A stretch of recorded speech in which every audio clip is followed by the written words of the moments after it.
ఈ కాంక్రీట్ లైఫ్లో మనకి చిన్న చిన్న విండోస్ ఉంటాయి. ఎక్కడ ఇంటి మధ్యలో గాలి వెలుతురు వచ్చే పరిస్థితి. కానీ ఇక్కడ ఇంటి మధ్యలో పాతకాలంలో మనం చాలా సినిమాల్లో చూస్తుంటాం.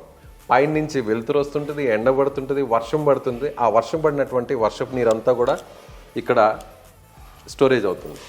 ఆ స్టోరేజ్ అయిన వాటర్ తర్వాత బయటకు వెళ్ళడానికి కూడా ప్రత్యేకంగా కొన్ని ఏర్పాట్లు చేశారు. మీ పిల్లలు ఇక్కడ ఆడుకుంటుంటారు మేడం వర్షం వస్తే?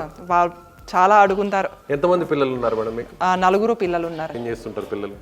మా పెద్ద పాప ఇప్పుడు 11th లో చదువుతుంది, రెండో పాప 10th, మా బాబు 7th లో. 7th.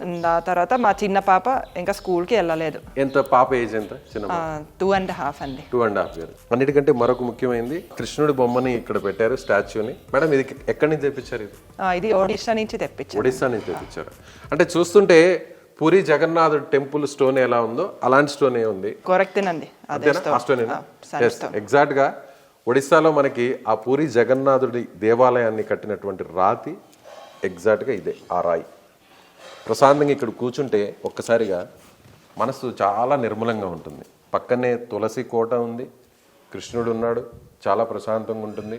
పైనుంచి మంచి వెంటిలేషన్ వస్తుంది, మంచి అసలు సన్లైట్ అనేది ఇప్పుడు ఈ కాంక్రీట్ లైఫ్లో అందరికి పడట్లేదు. ఎక్కడ డి విటమిన్ లోపంతోనే ఎక్కడ చూసినా అదే కనిపిస్తుంది మనకి. ఎలాంటి ప్రాబ్లమ్స్ లేకుండా ఇక్కడ ఉంటే ఇంకొక 20 సంవత్సరాలు ఎక్స్ట్రా బతకచ్చు ఇంట్లో ఉంటే.